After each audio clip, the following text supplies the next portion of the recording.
Good afternoon, everybody. Good afternoon. How's everybody today? It's fine to be here. Welcome to the September Beaufort County Transportation Committee. May we have roll call, please? Chairman Gordon, Here. Vice Chair Art Hanman. Thacker, Here. Clarence Daniel, Here. Craig Forrest, Here. John Glover, Here. David Johnson, Excused. Jenny Kozak, Paul Manning, Here. Tim Newman, Here. and Charles Perry. Here. We You have have a a quorum. quorum. May we go around the room, starting back here, and introduce yourselves? My name's Mike Healy. Lisa Bruton, SEDOTRCE. What, Beaufort County Highway Manager? Turner with AMT Engineering. Tom Strickland with AMT Engineering. Brian Bauer, Beaufort County Engineering. Rusty Bryce, Beaufort County Engineering. Pamela Bernard. Mr. Julio Cook, Beaufort County Engineering. Libby Gordon. Good title. All right, we have a quorum. Please rise for the Pledge of Allegiance. I pledge Allegiance to the flag of the United States of America and to the republic for which it stands, one nation, under God, indivisible, with liberty and justice for all. Please have a seat. Mr. Hammond has made it. Thank you.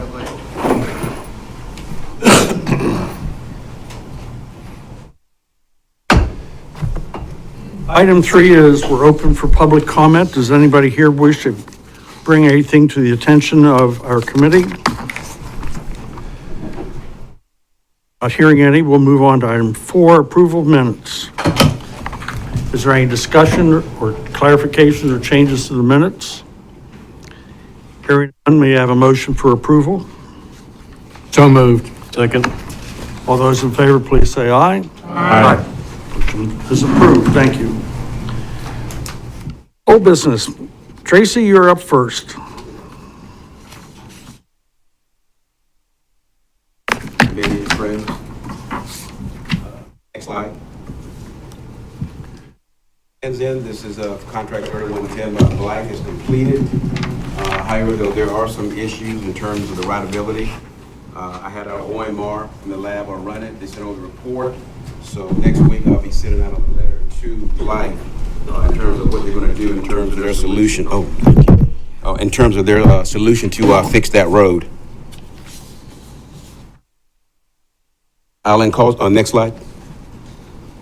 Island Causeway, 3110, that one is completed. The only thing we have left, there were some visible potholes noticed. So the contractor is going to mill about 200 feet by 12 from the center line, do a mill and fill, and then come back and put thermo. They've already removed all the silk fencing on there. And they're looking to do that about around mid-October. This slide right here, I've kept it up. It's completed. All the work has been done. We're actually in closeout. So until I get the final closeout package signed off by district, I usually keep it up there just so it stays visible. 6240 APAC, Charleston Highway. If you've ever ridden out there, you can see the complete difference. It rides really good, especially when you come down through that roundabout and go back over there on the rest of Charleston Highway. They did the ramps, they did the tie-ins, and right there with the Carolina store, I had them take it all the way to the concrete part of it, so that made a vendor very happy. It fixed their drainage issue. September 22nd through the 27th, APAC is going to have Peak out there doing the thermal. They're going to be doing final striping. And about around mid-October, they have 3 roads that's actually on this contract. We'll start doing final inspection and punch list. Land's End is another one, 6240. Their ride is perfect based upon the report I received from OMR. If you ride out there on Land's End, the first part is what APAC did. The next part is what Black did. So when you ride on that first part, you don't feel any motion, but when you hit the next part, you get kind of sort of that roller coaster ride. And so with this road too, we're looking at around mid-October, we're looking at doing final inspection and punch list. Allen Causeway. This is the other part that they did. The other part of Allen Causeway is what Blythe did. We'll be looking at final inspection on this one on mid-October. They removed all the silt fencing and everything looks good. Next slide. WM Roebuck, they're finally getting on this one to get it done. If you're going down Reebok Road, you notice some of the new head signals over on Castle Rock Road. So the new pedestrian ramps were completed at Reebok Road and Reynolds Street at the intersection, and Meat Point Boulevard and US 21 intersection. At Castle Rock and Robert Smalls Parkway intersection, they've installed 4 new signal heads. At Joe Frazier and Broad River Boulevard intersection, they installed 4 signal heads. And on Savannah Highway and Robert Smalls Parkway intersection, they installed 4 more heads. And they're projected to be done with that by the end of this year, but the way they're going and progressing, they'll be done about another month and a half, maybe 2 months. This slide right here, this one composes 4 roads in Beaufort County, and actually about 4 in Jasper. So what APAC has done, they've completed the 3 roads over in Jasper County. So I'm pushing with the contract to find out a schedule when they'll get back on this road. So it looks to be about around the end of October, first part of November. And the only thing they have left to do is Fording Island Road, Castle Hall Road, and First Boulevard. It'll just be a mill and fill with some full depth patching. That's a lot of work. Yes, sir. They have to do. That's right. And they're not slated to be finished to this, as you know, out through about February 2027. But we pushed the contract to kind of get ahead of that, not take the entire time if they don't need it. Next slide. Next slide. Detour Road, we've had that conversation before. Clarence, this is the one that we had finally had them go back out there with APAC. They finished it. They finished the driveways. That was a CMRB. Next slide, please. This is one of the ones in Beaufort County that they're going to be working on towards the end of October, first part of November. Next slide, please. And this is the one I mentioned that I'm going to have added to the next slide, US 21 L52, that local road, Old Shell Road, that runs right by the Naval Hospital. This is projected to be done by the end of October. With the way they're progressing, they should be finished by the mid-October. So September 22nd, next week, they'll be out there removing the old fence and installing the new. That's about 848 linear feet of the 96-inch security chain link with 3 strands of barbed wire. They'll be putting in about a 4-inch sidewalk and about 140 linear feet of concrete curb and gutter. I'll pause you on that one for a minute. That's an old one. Craig probably remembers this. It's probably 5 years ago, maybe 6 years ago, that the mayor came and they wanted sidewalk to be added and so on. It was voted down. Goodness, it's probably 7 years ago. It was voted down and they come in and made a plea. We approved it, and then all of a sudden, we gave them $200,000 to do the project. How's that for memory? $200,000 to do the project, and they didn't complete it. They ran into problems with the Naval Hospital. The Naval Hospital wouldn't give them right away to be able to do the work. And so it kept getting pushed back. DOT was handling it, and eventually it wound up being transferred 100% to DOT, and you didn't spend any of our money. We got $200,000 back, and DOT paid for it all. That's right. There's a history, sorry about that, but thought you'd like a little bit of the background for that project. And final slide, this is a new one that we've inserted for more of a summary of all the slides. That first one, 6240 is the one for Charleston Highway. Kind of give you an idea of what the overall contract value is, who the contractor is, and as what Craig just mentioned, it gives you an idea in terms of where the funding is coming from. Once the project is finally done, we'll put in what that final cost is and if there was any variance, whether positive or negative. In terms of percent complete, in terms of time, that shows you that in that as well.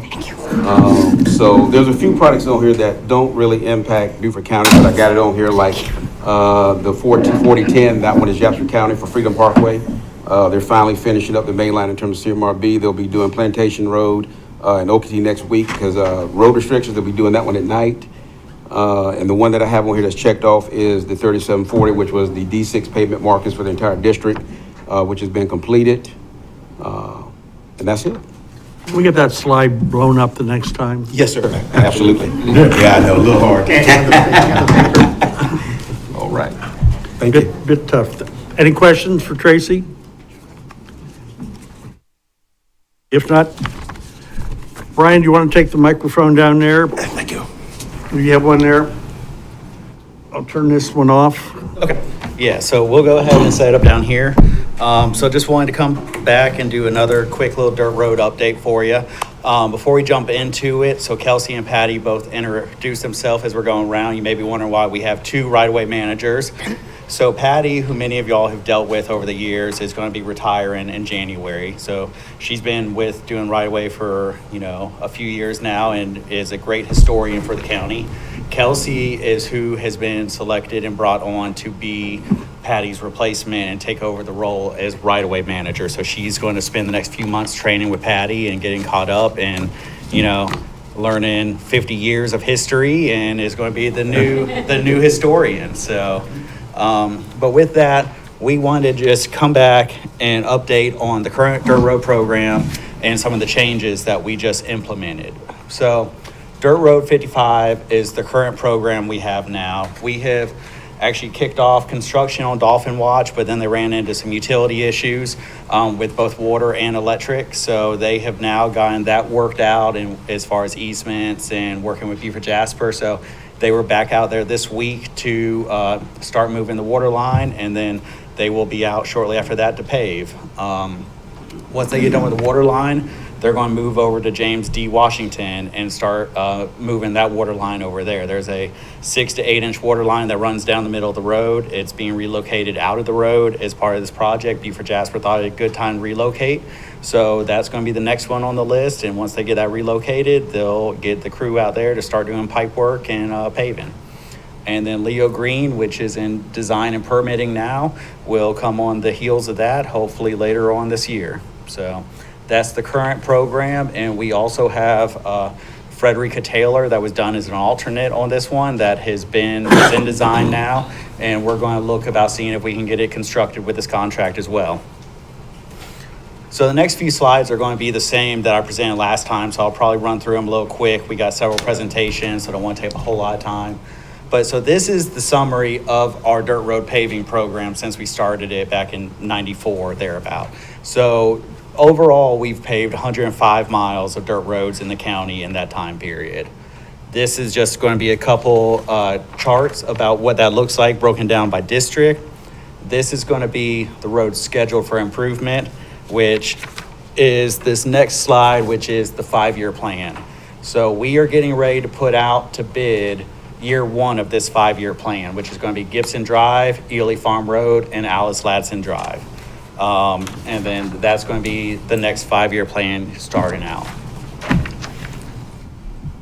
So as far as the Dirt to Pave program, we're going to go through 3 different kind of ways it's broken down. The first is private roads. So there's a lot of private dirt roads over there. I think actually the majority of the dirt roads in the county are private. So these are going to be governed by policy statement 15 and 17, which you have a copy of policy statement 17 and the petition to bring a dirt road into the county system in your packet. So, but policy statements 15 and 17 govern work on private roads and also the process to bring those roads into the county system. So to break it down and just real as easy, quick as possible, that petition has to be filled out and signed by 100% of property owners, not residents, but property owners on that road. And then it has to be brought to council to be voted on by council to accept that road into the county system. So not accepted into the county system, the county cannot go out, do maintenance on it, or do any work on it. So the next one is legacy roads, which these are roads that, were maintained for longer than 20 years prior to 1994, and are roads where we don't have formalized right-of-way. It is all prescriptive. So recently we went to council and put a new ordinance in on how to govern obtaining right-of-way, formalized right-of-way on these roads before we can pave them. So the 5-year plan that I showed, all of those roads have 100% formalized right-of-way, either deeded or donated to the county. Out of 172 roads that we have, I think it's about 40 of them have formal right-of-way. So that's, enough for about 10 years of paving thereabout. I think there's 20 on our current 5-year plan, so that'll get us through 10 years.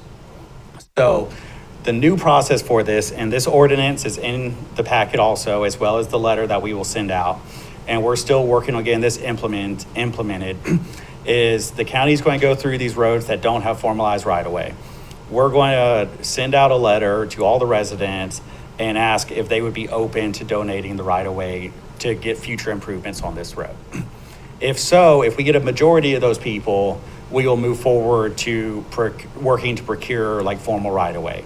If not, it will be taken to council for a vote if they choose to cease maintenance on that road.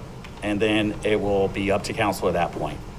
If we do get the majority say, hey, we're interested in, donating the right-of-way to have our road improved at some future time, staff will go out, look and see how much right-of-way we're going to require. The standard is 50 foot, but if we can get away with less, we'll work with them. And then we'll start trying to formalize that right-of-way. If we get 80% or more that we can get formalized, we will take it to council for authorization to move on the other 20%, and that would probably be in the form of condemnation. Some of these are friendly condemnations where if it's heirs property and there are not clear title, otherwise, it'll be a true condemnation. But if we don't get that 80%, then it'll go back to council, and again, they can vote to cease maintenance on that road if that's the path they choose to take. Is that, the point being is that if it's 80% or less, legacy roads will not be maintained anymore? It'll be up to council at that point whether they continue maintenance. Because with legacy roads, we can maintain them because we have prescriptive right-of-way, but we cannot improve them. So we are not allowed to go out and pave a legacy road. We can only go out and grade it, clean ditches if there's ditches, things like that. Basically anything that is in between, if it has ditches, between the ditches, or if it's just a road, anything between the edge of the road, we can maintain, but we cannot. I brought that up, again, I'd like to use you to define prescriptive right-of-way. Yeah, so prescriptive, and Patty can probably give a much more technical definition, is basically the county has maintained the road for a period of time, and even though we don't have formalized right-of-way, we claim right-of-way on it. So there's no formal document saying we have it, but we've maintained it, so we have prescribed ownership. Patty, any more technical you want to add to that?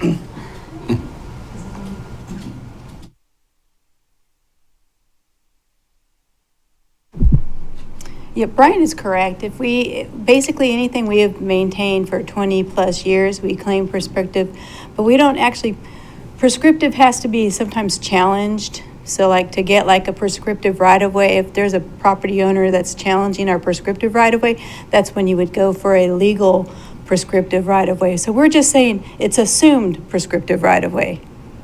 Does that make sense?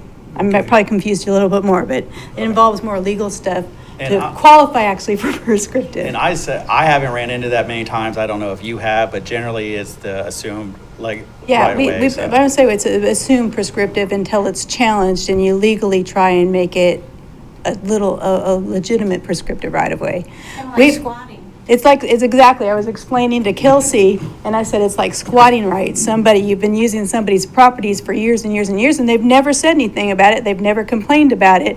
And then 20 plus years later, someone's saying, hey, that's my property. And then they're claiming squatting rights. So it is similar to that. But we've never been challenged. And I've been told legally that if somebody did challenge it, it would be a tough challenge for them to pursue. What is the cost? Because there's a cost associated with these legacy roads that it kind of goes away. Nobody talks about it. But there's a large cost to the Public Works Department of grading and maintaining these roads. Yeah, I don't know exactly what that cost is. That our Public Works, I could probably get some more information. But I know you see it and you think it's just, excuse me, the staff time to be out there grading it. But that's not all there is. There's the cost to buy equipment, there's cost for fuel, there's maintenance that's required to it. So there's a lot that goes into that cost, and So every year, I mean, we're maintaining these roads on a 6 to 8 week schedule is what they shoot for. So each time they go out and touch that road, they are incurring maintenance costs. And then there's also travel time they're using big graders to do this. So they're driving from road to road. So there's also time in transport and things like that. So there's a good bit of incurred cost in maintenance for these roads. And that is built into the cost benefit analysis we do when we evaluate the roads. I just don't know what that cost per mile is though, so. There was another item that falls in the same category, and council had talked about it at great length, and that is the work to make certain a fire truck or an ambulance can go on these legacy roads. And the last conversation was that the fire department has taken upon themselves to maintain some of the roads where they have legacy roads, and they've went out and trimmed them with chainsaws on their off time, actually. So, and I'll say that, because we maintain legacy roads. If a tree falls in legacy roads, we'll go cut it. That applies to private roads. They tried to do a ordinance to do one-time maintenance on private roads, but that's a state law that we can't expend county funds on private roads. So it was actually, did not move forward once that came up. But that is like in an emergency life-saving situation. I think the fire may be able to do something as a life-saving feature or in a storm or something like that. But as far as like a routine thing, that's not something they do. And they're not going out and grading roads by any means, so. Brian? Yep. You said something about 172 minus 40 or whatever. Yep. And you said, I believe, that if you get 80% of the approval for right away, you're then going to go to condemnation on the other 20%? If that's what council votes to do it. If we get 80% and just for easy numbers, if there's 10 property owners, 8 give us right away, the other 2 don't, then it would be taken to council and council would decide whether they wanted to pursue condemnation or not. When's the last time the county went to condemnation on an existing county road to widen it? Patty, do you know? I mean, it was for Twickenham, maybe? Yeah, well, we've actually gone to condemnation on lots of the legacy roads. Twickenham is one that we did. We're actually in action with Prospect Road. It's been going on for years with Defusky Island. There's been an issue with the road with that one that council directed us to get prescriptive interest in and went to condemnation on that. But that's a huge thing that's going on. So it's not uncommon because there was lots of times when they would reach out to the property owners, and there may be too, and again, you're dealing with heirs property, lots of heirs properties. Sometimes you just have to do friendly condemnations associated with that. And Mr. Glover, Mr. Daniels, their areas are notorious for lots of heirs property. So it's very hard to track some of those down unless there's just one property owner that's been paying the taxes associated with them. But a lot of property owners just have a fraction. There's like cousins and, aunts, uncles, a lot of people involved with it. And those properties had to go to condemnation. So it's actually pretty common. And I'll say it's not something that happens on every road by any means, but in most of the time, if it does pop up, it is because of heirs property or not having clear title. I would say it's probably rarer that we have someone that actually does not want the road improved. So. Well, it's always seemed to me that the council is very, very shy in going to condemnation. They don't really like that word. Okay, you don't get the 20%. County council says you're not going to do anything. In other words, forget this road, which it's not going to be. Do you still grade it and whatever after that? That's going to be part of the council decision. So decide to pursue decide to cease maintenance. They can decide to continue maintenance. So that's going to be a council decision. So in other words, if it doesn't go to condemnation on the 20% and council does not accept it into the county system or say we're going to go with it, There's still a decision to be made whether you're going to continue the quote, maintenance on a legacy road. Hopefully with the first step that we've implemented of sending out the letter to, gauge interest will prevent us from getting to this point. But yeah, so there'd still be a decision for council to make whether they want to cease maintenance or not. Does anyone ever question the spending of county money on private roads? I mean, or someone has, but I don't know. I haven't been asked about it, but we don't private roads. That's why the ordinance failed. Thank you. I bet you Craig has some old stories about them. Yes, yes, I do. And we'll let it go at that. Yeah. Well, it's not like the county doesn't have any needs, and you've already expressed that there is a significant or a substantial cost as it relates to these legacy roads. Absolutely. If you use, I was the guy that went back and did the study, initial study from 1994 to 2024, I believe it was, or 23. And the average dollar amount is $1 million, a little over, it's actually more than $1 million now. But if you put $1 million to it, we spend over $100 million fixing dirt roads in the county. And that's what, prior to 2016, that's what this committee did a lot of, is work on dirt roads. 2016 was the demarcation point, but we all aligned and kind of said, we're going to start taking care of county roads. So that's kind of the legacy of this, pardon the pun. So that's the ordinance. The other third leg of this is if, like I said, we're working to implement that ordinance where we're going to send those letters out. The third part of this is if someone comes in that lives on a legacy road and wants their road paved. So basically, and this is in your file also, there's going to be a shorter letter for individual homeowners that we will give them a copy of the ordinance. We will give them the property maps that has the properties that they need right away from. And then it'll be up to that homeowner, that resident, to get the signatures of the remainder of the road.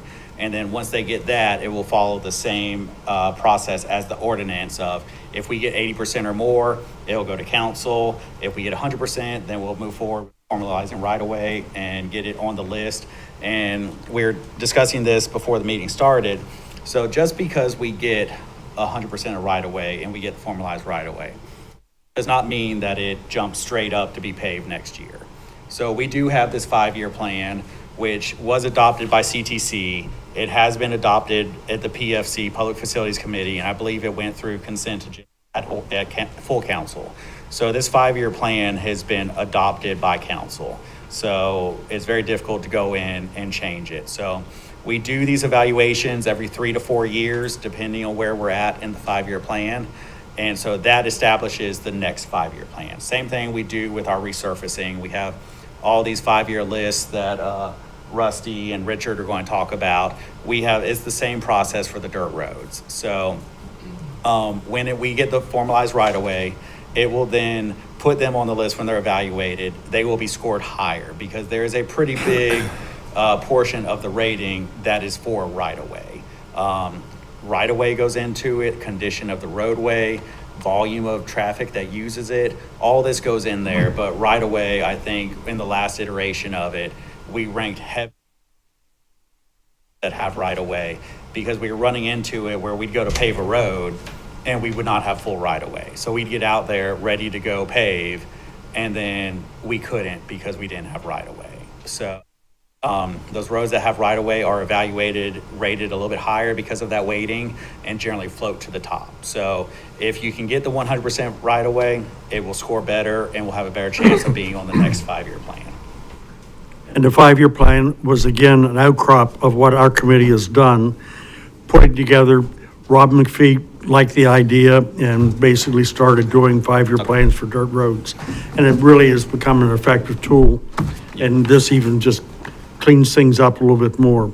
Yeah, and the 5-year plan we showed earlier, that's the second 5-year plan. We're on the getting ready to do the third round of pavement evaluation. So we're one 5-year plan behind, but this is the second 5-year plan for dirt roads that we're getting ready to start out. So Do we generally hit all the roads on the 5-year plan? I think for the previous 5-year plan, we were able to accomplish all those roads that were on there, and I don't see any reason why we wouldn't be able to with this next 5-year plan also. So with the transportation tax, the planning process is more complex?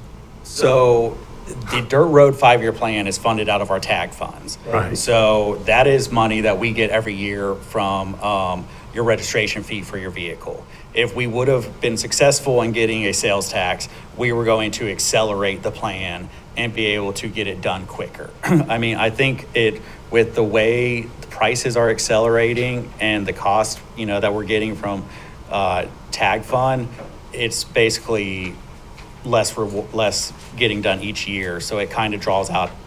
But the planning forever. process on that has been less successful in the transportation tax. Yeah, I mean, the tax failed, so we were not able to No, accelerate the money you program. got.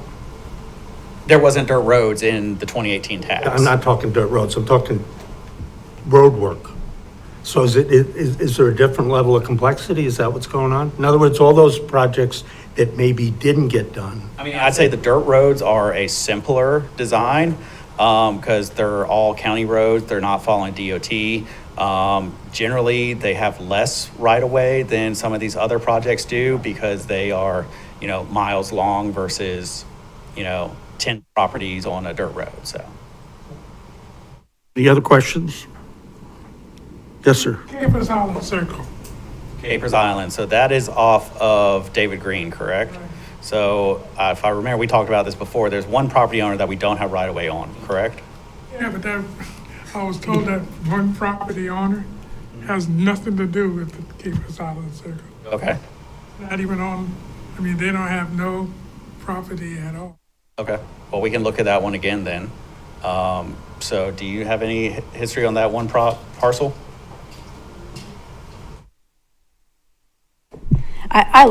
Brian had me look at that from after your last meeting, and it still has, when I look on the tax information, it's the same person that we had dealt with before. So when you come in and meet with us, we can maybe discuss this more, and I can try and understand where you're coming from, and we'll look at it again. Live on it. I know, it's the corner one where the road bisects. I know exactly where you're talking about.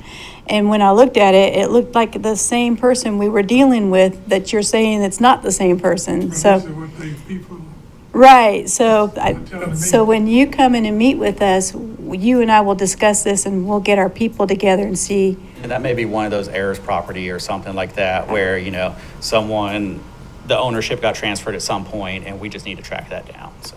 And sometimes, it takes the county has like 12 months before maybe it's updated like on the GIS system, so, but I'm pretty sure I did a name search, like put in the name, and if you put the name in, if there's any transaction associated with it, it's gonna pop up. And I didn't see anything popping up because he had told me there was a different owner or something. So you and we can look at this more closely. we'll do that. All right, and Kelsey.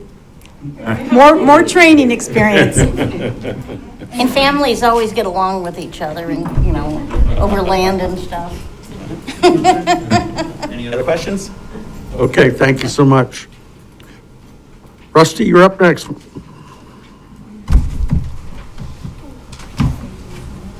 Good afternoon, Chairman and Council. Resurfacing. The resurfacing operations are ongoing. We have had some weather delays and other unforeseen situations, but it is ongoing. Everything seems to be going. All the DOT routes are complete. We met with Mike on the DOT routes and just a few minor punch list items for thermo. So once that's done, we can get that permit closed out. That's great. That's a big deal because that goes into our last year's funding. Like I said, the secondary year 1 and 3, those are complete. The secondary roads, year 2 is the 500 to 2,000 ADT, and year 4, 0 to 500 ADT. Those are on our year 9 plan. That permit has been submitted to DOT for the upcoming year. That And the rest of the 500, 2000 ADT, the evaluation reviewing, we have that document for review, but Richard's going to talk more about that when he gets up. The last one's Rejuvenator, which is complete. We just left it up there, and I have set in the new proposal for, or getting a proposal from who's yeah, Pavement Technology. There you go. They're giving us getting us a quote together for the year 9 Rejuvenator as well. That's it. Hey, any questions? All right, thank you much. Pam, you're up next.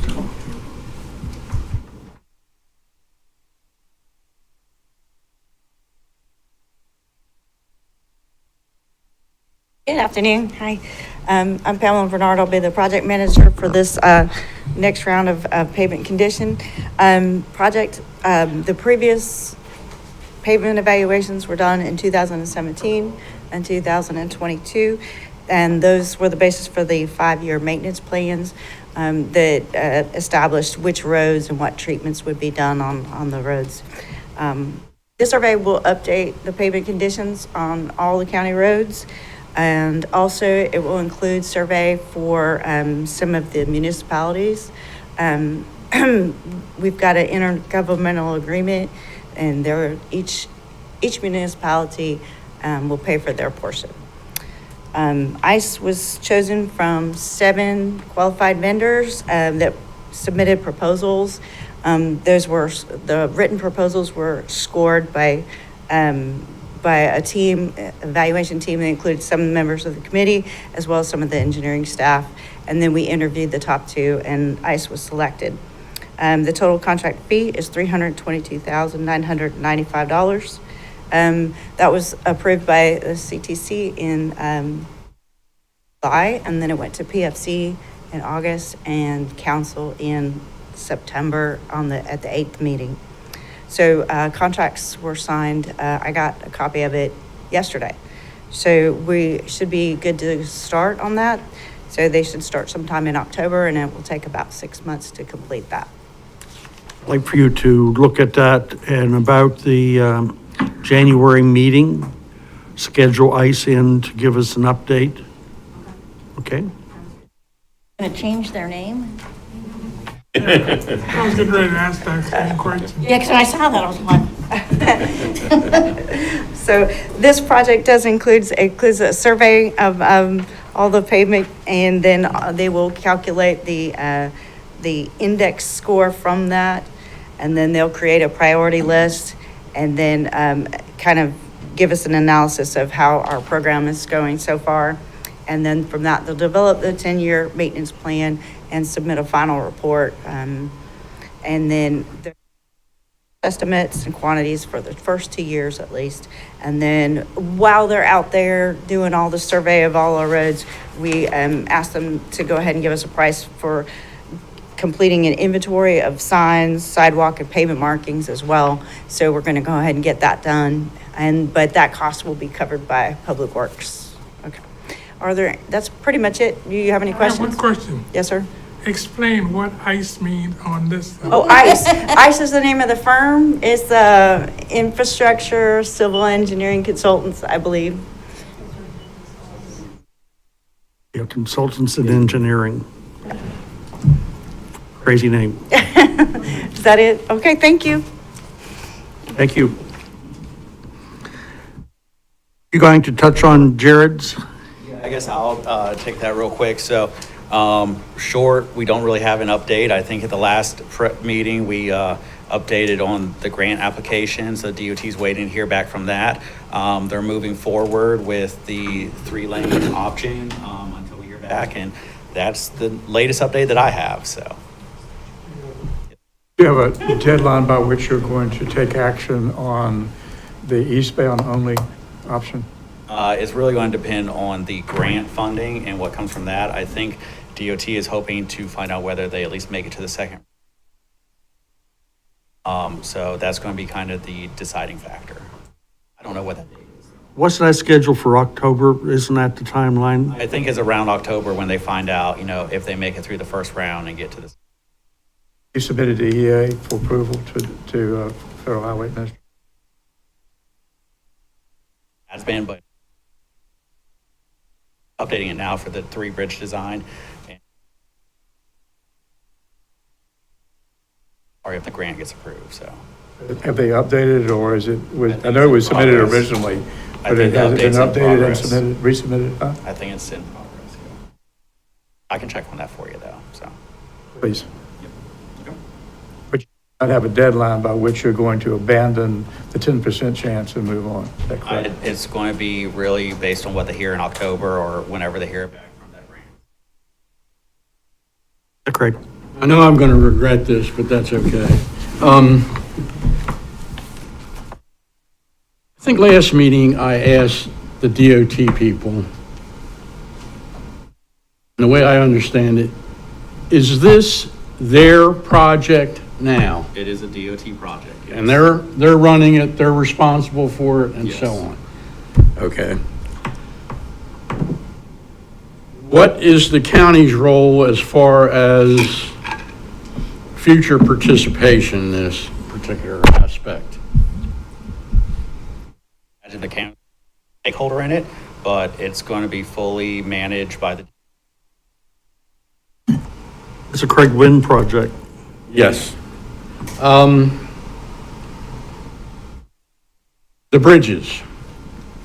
Is it my understanding that there is going to be one 3-lane bridge? No, the westbound bridge is going to stay, and the eastbound bridge is going to be a new 3.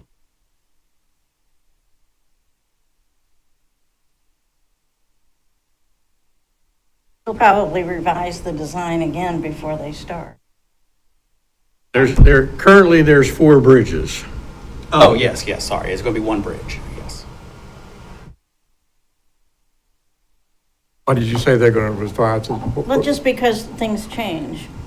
And I mean, every project that I've ever been on of that scale that takes, that's taking that long to get going, we go back there. The DOT is moving forward with the 3-lane design now, and then if they get the grant, then that's when they will go back and other options. So they're moving forward with the 3-lane bridge. What is the timing of the next inspection of the eastbound bridge over Skull Creek? Tracy, do you know, Mike, is that on a 1-year inspection cycle or 2 years? Okay, yeah, we can find out. That's inspected by the DOT, so I don't know what their inspection schedule is for that one. But their general inspection is every 2 years. I'm having a hard time getting this project in the sense that I'm a little confused about what's going to happen to the 4 bridges and what's going to happen as it relates to the main line. So Is there 3-lane roadway work? Is there the first 2 bridges that goes over as you're going eastbound? You've got 2 there now. One of them is in bad shape. What is that going to look like for those 2 bridges? they're going to replace the westbound spans are going to stay. The 2.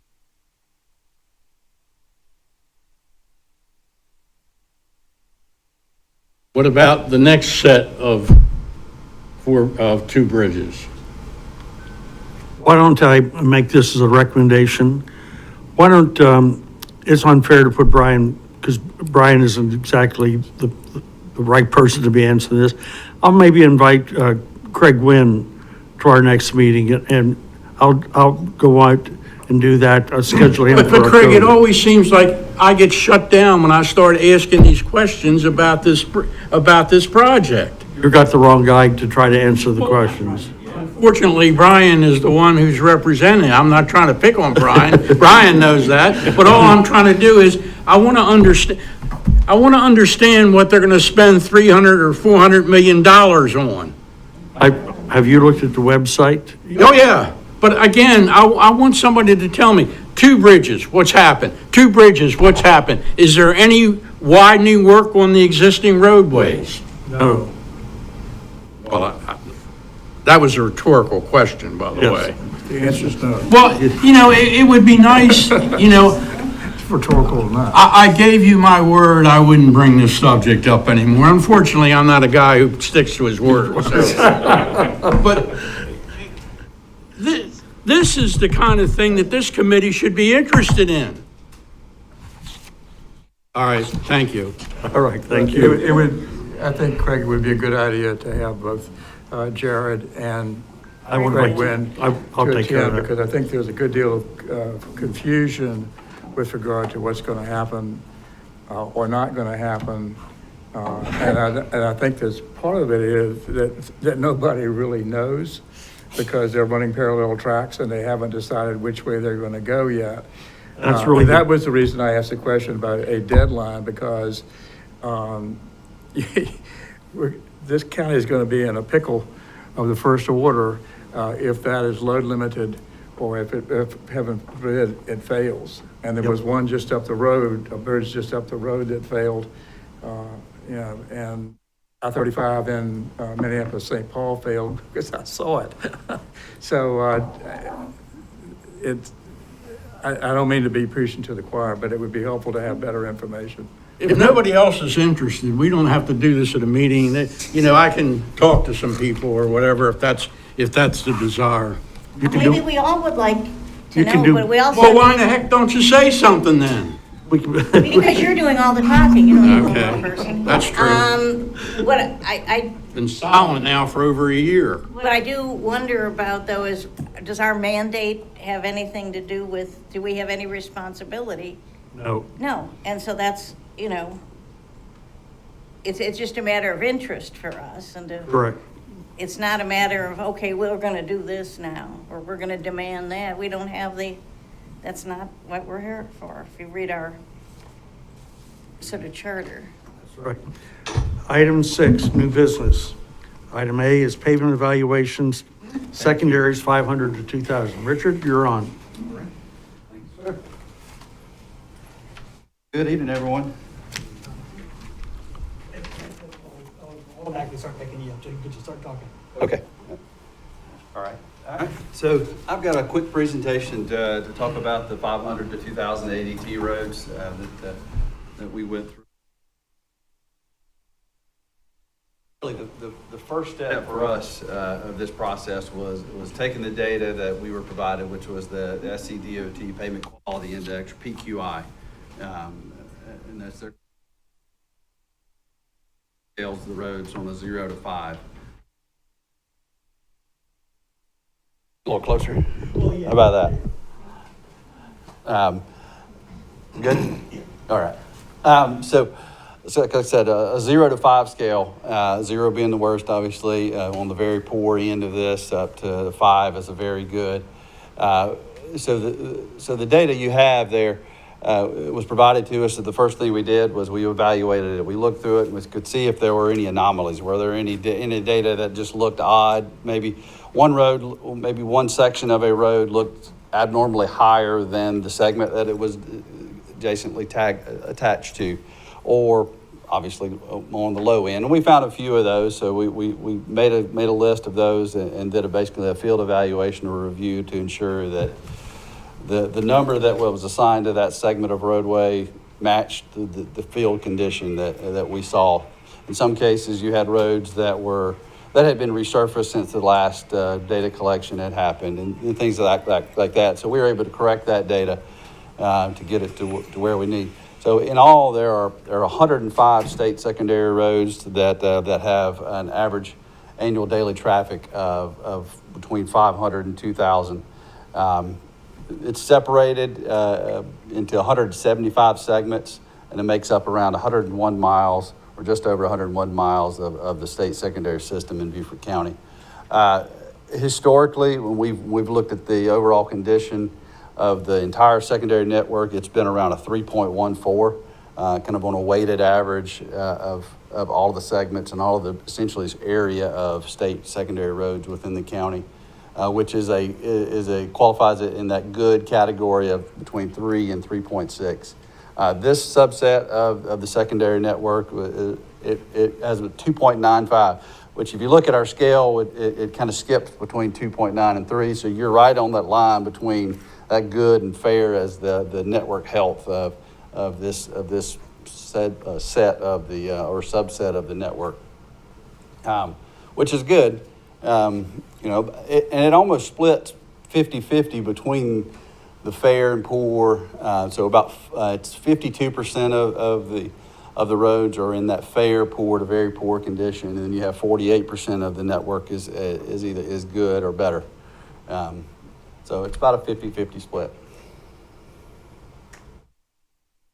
Side note, I think, correct me if I'm wrong, we have a total of 200 secondary? Is that all total? I think it's 360.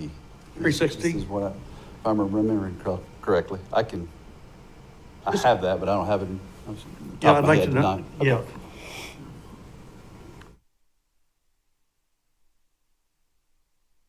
So the next step, once we had the data, we analyzed the data, kind of went through that and determined, kind of make sure we had good data, essentially.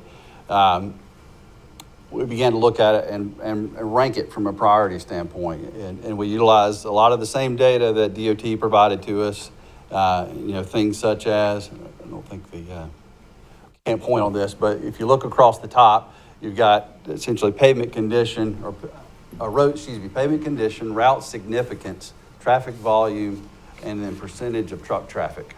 Is really the four main categories that we utilized. And we created a composite or a formula to create a composite score of those conditions. Did you weight the importance? Oh, good. We did, and so pavement condition being the largest of that. 70% of the score is based upon pavement condition. 15% is based on route significance. 10% on traffic volume, and then 5% for truck traffic. So that back and forth that we worked with Brian on and Rusty on to make sure we had a good formula and a good ranking system and to how to create this priority ranking system. So that was really the basis of the next step, which was or basis of deciding on what the 5-year plan would look like. So for each of those road segments, we determined what would it take to bring it to a good or better condition. So with that, we established based upon the score, we decide at a budget level, not at a boots on the ground level at this point, but this is a budget level based on that score. Would say it's within these categories. 3.7 to 5 is preservation, so forth and so on, where you get down to 0 to 1.7, where you're really doing the full depth reclamation, the reconstruction of the road. And we put a price per square yard with each one of those road segments. So we had a kind of a budget level estimate of what the cost would be for each road segment along the way. So it really follows along with the pavement management manual that Beaufort County has. And so that's kind of how we establish the costs associated with it. We've established now, we've got good data, we've established a priority ranking system, and we've established what treatment type will be assigned to each one of those roadway segments. And that methodology will be used in the future? Comparing apples and apples? Yes. It's always an issue. And just for clarification, this is up till now with the evaluation and the execution, and ICE is doing the go forward? Yes. So they don't yet have the execution piece. AMT had both pieces of this, or? No. I'll just clarify. So this is for DOT roads only. Yes. Okay. This data was given to us by the DOT. The pavement evaluation that we're going to do is going to collect the data for County roads. So this is all data that was provided by the DOT to the county. So. And again, as a backtrack, 5 years ago is the first time we've had all the DOT routes really examined. They hired a company out of Canada that come down and did the evaluation. And that was the first, we had roads that hadn't been evaluated for 18, 20, 15 years. So, but this is just strictly county roads. And also, as a refresher, we made the decision, less than 500 ADT, we're going to put $500,000 to $600,000 in it annually. The same thing was 500 to 200, rather than having committee members try to go out and pick routes. We're having AMT, in this case, do it, and we've had 0 to 500 also done. And it's no longer subjective as to Right. whose residents are screaming the loudest. They still scream, but you know. Okay, so the next step along the way is to establish the 5-year plan. And so using that priority ranking system that we had established, you can see there in the white and the blue are the 5, or actually there's a 6th year that's thrown in there. In some cases, in my experience, we've been able to pull up a road, so I've included that in those as the 6 years there. On average, you can see each year you're getting around just over a mile of road. Year 5 is a little bit more than that, but and then across the board, you get an average of about $605,000 per year. We were shooting for $550,000. In some cases, we have some longer segments that rose to the top that are going to require a little bit additional funding to get there. So it pushes that annual cost a little bit higher. Like I said, these are budget level estimates at this point, and so there may be some flexibility there in those numbers. Each of these roads, they're all within that poor to very poor condition, so they're going to require full depth patching, milling, the rehabilitation type techniques that are required to bring those roads to a good condition. Brian, either you or I would like to have that sent out to the committee in bigger print so that we can see, we can read it. Absolutely. I was getting nervous when things are in too small of print for us to read. Like, what are we not seeing? The only thing you're not seeing there are notes on the far end. Okay. No, I was just kidding. But it's still small. That was I a agree. sort of, that's too small I've for got hiding this, something. we've got this in Excel spreadsheets, and you can blow it up as big as you like. So beyond the 5-year plan, the last thing we were asked to do was to develop construction bid documents for a number of contracts, being the secondary roads that we just evaluated for 500 to 2,000 was years 1 and year 2. And then also the 0 to 500 years 3 and 4, and then the county road program years 8 and 9. And so that's probably taken us the longest to get through. And Thomas is with me, and Thomas has been working with Rusty on those to get those finalized. And most of those are final, and we've gotten permits and things have been let and moving along as Rusty had discussed earlier. So. That is it for my report on that. Any questions? Thank you, Richard. Appreciate your work. You're welcome. Okay. Over the months, we've had some discussion concerning striping. And what Brian's going to do is present a document that he's put together on it. And this is for committee action today. This document, if accepted, will be added to our transportation plan as a document that we will use. And it's important that it's our policy, not, and the county can adopt it. But So basically, we started for the last year have been looking at striping on county roads. When it came to resurfacing, the past policy was always to put back what was there. And that was kind of what we worked on. So we looked at what the DOT did on their resurfacing programs and their requirements.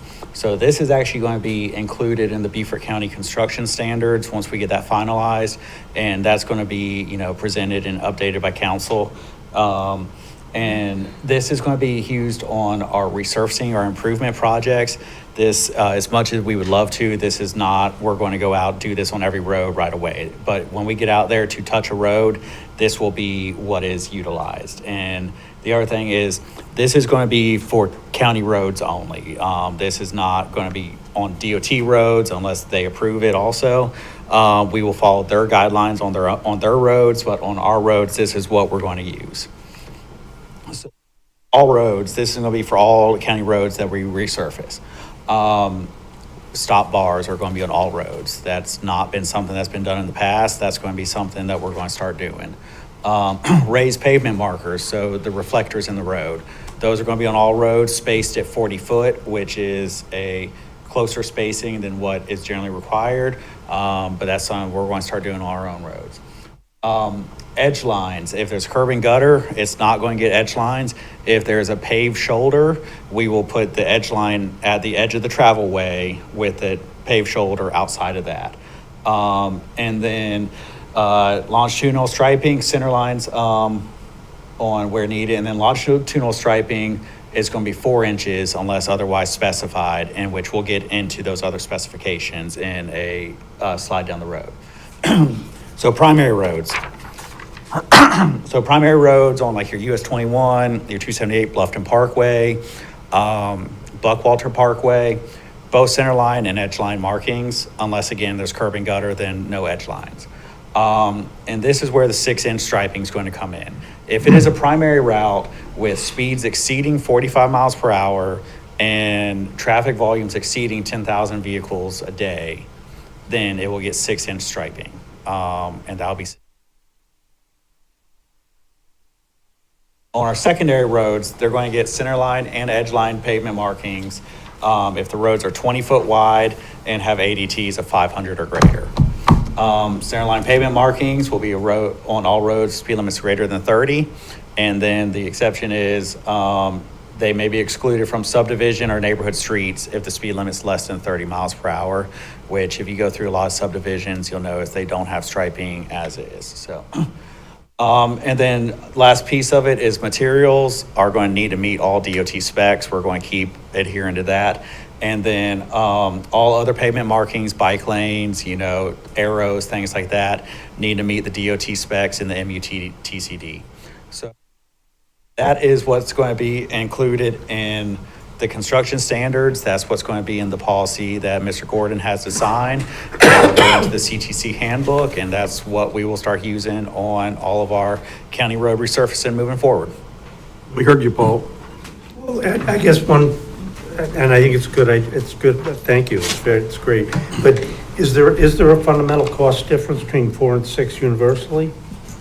I mean, I don't know what that cost difference is. That'd be very incremental at best. It's going to be incremental. I mean, striping is a pretty cheap thing. There's a quantity saving. So if you're going and doing all of 278 versus doing a bunch of little neighborhood streets, you're going to get a better unit rate.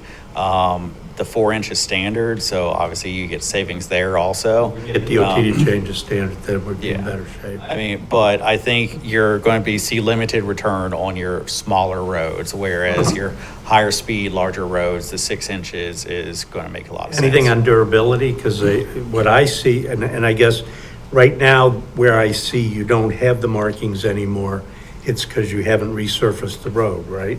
Does the road get striped independent of the resurfacing? The DOT does have their own restriping contracts that are district-wide contracts. I say district-wide, it's not just like a Beaufort County contract, it's for all the counties in the district, but it's not all roads. Because I know on Bluffton Road, where you make that turn into the library, that yellow line that's supposed to keep the other lane from coming straight at you, it ain't there now. Hopefully. So the guys coming the other way don't know, if they're a visitor, they don't know they're supposed to move over. And hopefully, as Pam mentioned in the pavement evaluation, they're going to do a inventory of striping. And as part of that will be I say generic qualitative assessment of just good, fair pour.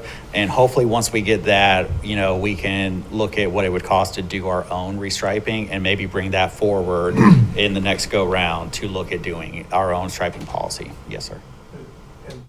Setting aside the resurfacing, is there a frequency at which time you will renew, maybe that's not the right word, but renew or rejuvenate the existing striping? I'd say as needed. Tracy, Mike, do y'all have every 5 years you restripe or?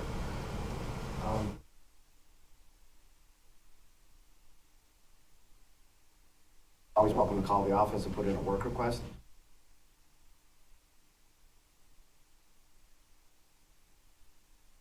But hopefully that's something with this pavement evaluation, we can start getting on a cycle like with the resurfacing, where we can get on that process of, doing a contract every year and keeping, a cycle going.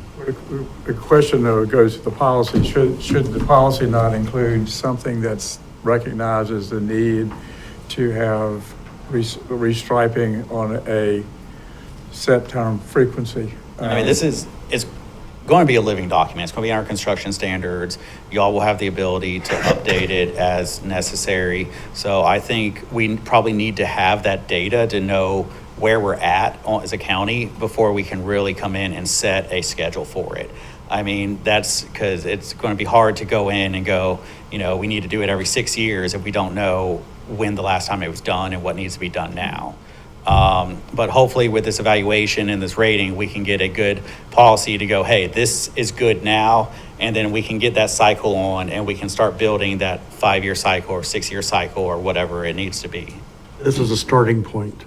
Yeah, this will be a baseline sort of, and because some roads won't need to be restriped for like 10 years and others will need it in 2 years. So, that's... Yeah, and I think you and I have talked about it before as far as, striping down here versus up north where we don't have snow plows and things like that. So, it's going to last a little bit longer down here. So what they do up there isn't going to be the same. And then also, your Bluffton Parkway versus a smaller road, the striping's going to take a bigger beating and need to be replaced more often. So it's going to have to be looked at, per road classification or something. But, once we get that baseline, that's something we can maybe look at.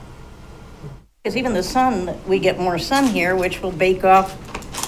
A lot of water. Yes, get a few floods during, so, Any other questions on that? but I think it's great that, Good idea. because it's such a safety measure that.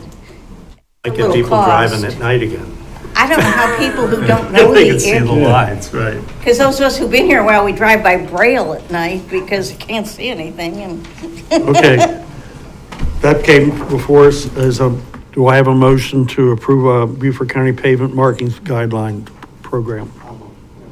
Do I have a second? Okay. Motion approved in a second. Further discussion? All those in favor, please say aye. Aye. Thank you. Motion carries. I will sign the document as we speak.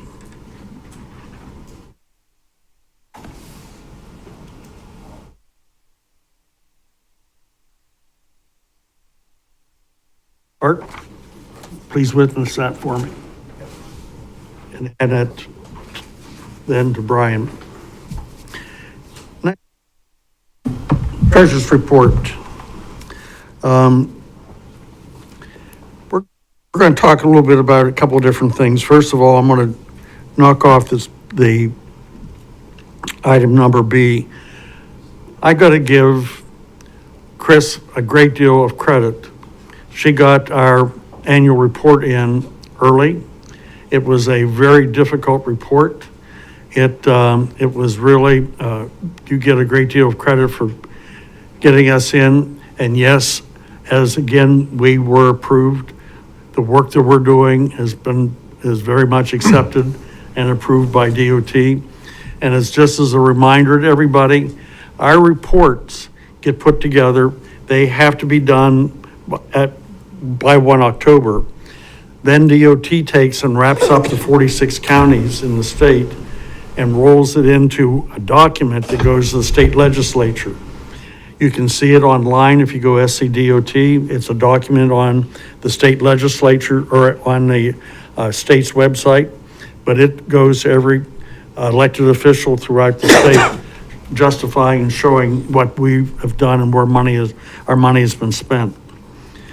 Chris and I also had a conversation, and I said, you know, Chris, I look at that big treasurer's report that we get, and that darn thing is hard to read. It's hard to make sense out of it. Can't we do something just a little simpler that we can touch and be everybody to read? And we started back and forth. This is a little bit of a work in process. So what you see in the new C-Fund program for 2026 is simply this. We're showing what our projection is in dollars for fiscal year 2026. That's what you're seeing here under the deposits column. You'll see any expenditures that have been made going against it.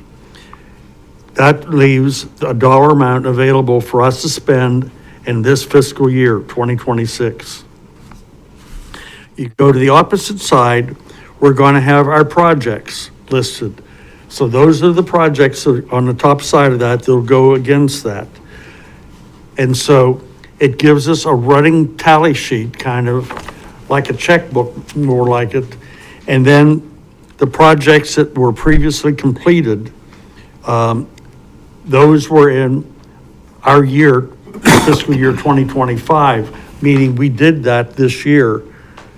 And we're now in fiscal year 2026 because it started in 1 July.